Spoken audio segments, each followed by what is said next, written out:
And we're here at Gammacon, and this is for the Modern Meltdown YouTube channel. And I'm here with Daniel and Declan, the producer and director of the new film, Me and My Mates and the Zombie Apocalypse. Versus the Zombie Apocalypse. Now, this is going to be a really cool Australian comedy horror film. Yeah. Has it been a great journey? What have you learned?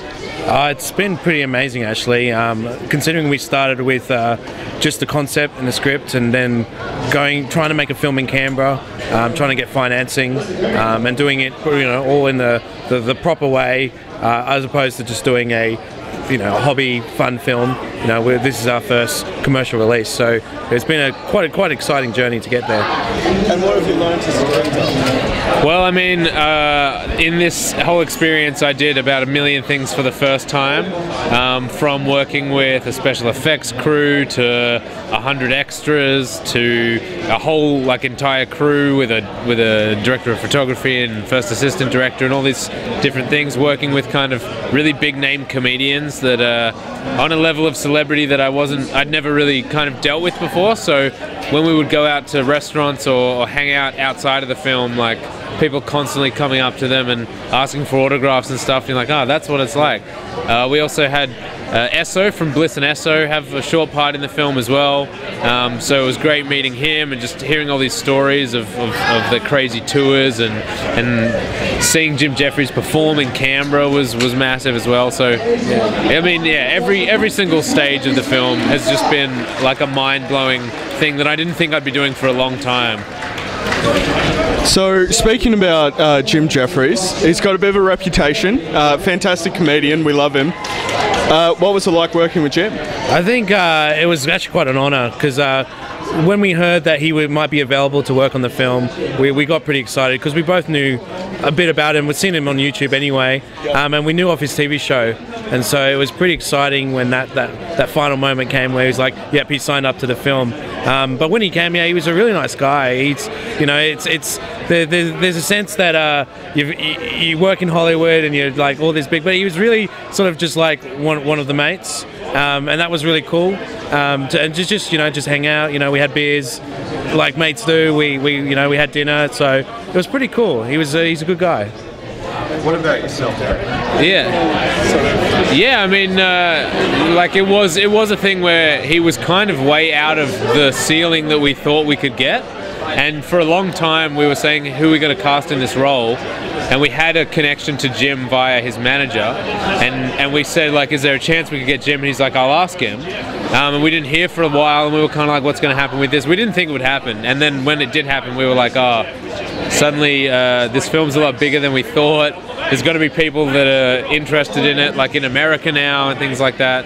He's got a fan base in the UK, so it opens up a lot of avenues for us, and suddenly we're not just a small little film from Canberra that might just be seen locally, but it has a chance to be seen in different countries around the world, and that's still kind of a weird feeling that people might watch it in a hotel in America or buy the DVD in Canada or something like that.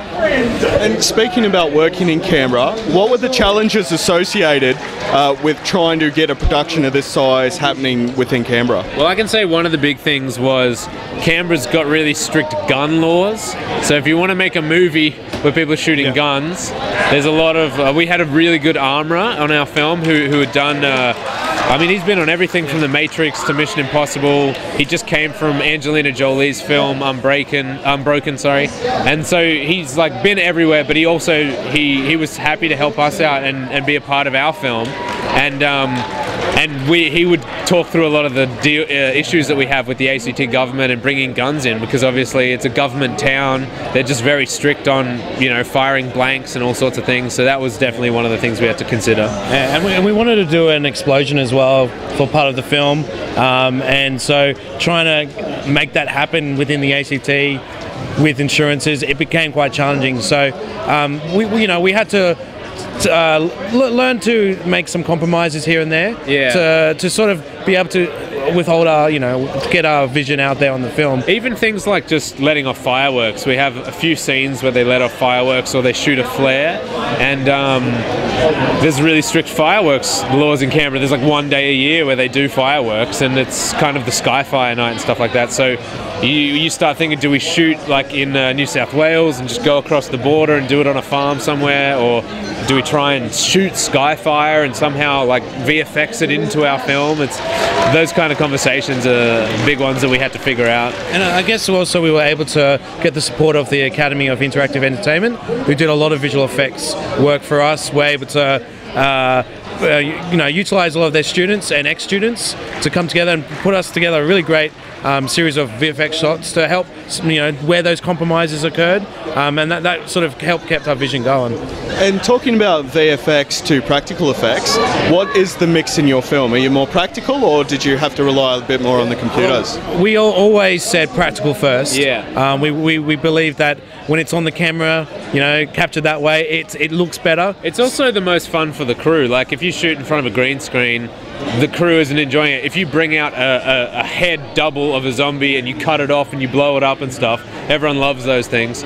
So we did everything practically, and then sometimes you would go later on in VFX and say, we can expand that explosion a bit with a bit of extra blood or something like that. But we always started practically. Yeah. And obviously you'd have some crazy stories come out of the practical effects. What was the most fun for you guys working with the zombie makeup? Well, my favourite one was that we had a full zombie extra who we also had a full life-size body cast of him, and we did a bunch of things to this guy. They hit him in the face, they stab a screwdriver into his eye, they break his neck, and then they blow his head off.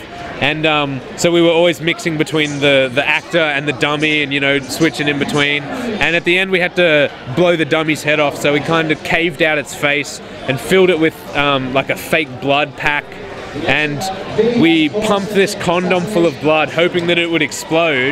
But we only had 2 condoms, and the first take it just deflated, and it was a huge anticlimax because there was about 2 minutes of them pumping it bigger and bigger.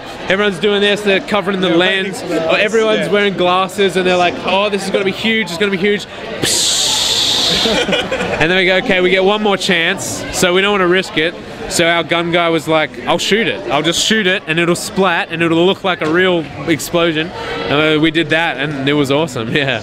Well, there you go. That's definitely one tip that you aren't going to see around many places. Yeah, shooting it fixes everything. Yep, I can understand that, yeah. Shoot it with a gun. If it doesn't explode, just shoot it first. It was a shotgun as well, so it was right up there. So, I guess it's hard to describe your entire movie in a few sentences, but if you're selling it to an audience, what's your tagline? How would you describe your film? Well, it's basically just a kind of really hilarious, gratuitous, balls to the wall, over the top kind of Australian zombie romp. And it's basically just blue collar tradesmen fighting the zombie apocalypse the only way they know how, which is sit around, drink beer and complain about it. Yeah. Now, you guys are utilising Tug, which hasn't been used a huge amount in Australia. Can you explain the process a little bit for us today? Yeah, no, look, it's if you're familiar with Kickstarter, Indiegogo, the same exact concept works for Tug. It's a website where our film will be there. You can click a button, say buy a ticket, and what happens is Tug will count up how many tickets have been sold, and it needs to reach a threshold. When you pass that threshold, screening goes ahead. So what that means for us is that we'll guarantee to have full cinemas, and it also reduces risk for a lot of the cinema owners across Australia.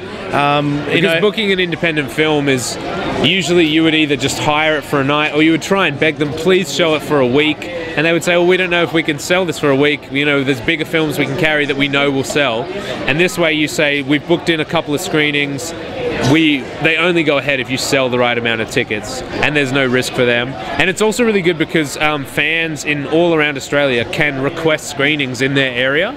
So we'll start off by setting up the first few, and hopefully people like it and they want their friends to see it, and they will book their own screening a few weeks later.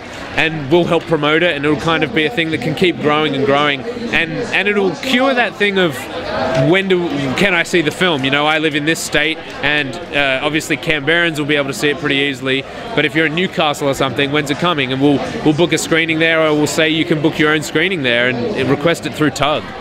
So when do you guys foresee that you'll be able to start using Tug and start getting your film into cinemas? Well, from July onwards. End of July. End of July. So August especially, we think will be all Tug, and most of September will be Tug. Yeah, so not too long from now. Yeah. Which is pretty exciting. We've, you know, it's been a long journey to sort of get our film into the cinema, and so we're pretty excited. We'll have a Canberra premiere, big red carpet premiere here in Canberra, and then from there, we'll expand out across Australia, hopefully. Yeah, tug all around. Fantastic. So, for the people who are watching at home, what is going to be the easiest way that they'll be able to use Tug to get your film to their local cinema? Well, I would definitely say like our Facebook page, just facebook.com/matesvszombies, or go to our website, matesvszombies.com, and that's where we're going to have like a tour-date poster, and that'll say where everything is. And every time people request screenings and get them off, we'll help promote them. And you just go to Tug, search Me and My Mates vs. the Zombie Apocalypse, and say I want to see it in and you choose your town and things like that. Fantastic. Well, thank you guys very much for speaking with us at the Modern Meltdown today. We look forward to seeing the film as soon as we can, and of course jump onto Facebook, check it out, and request it for your city. Sounds like it's going to be a fantastic film. I've seen the trailer. Yeah. I was laughing at the trailer. It just looks hilarious, fun, really good film. So thanks a lot, guys. Thank you. Thanks a lot. Thank you. Thank you. Cheers.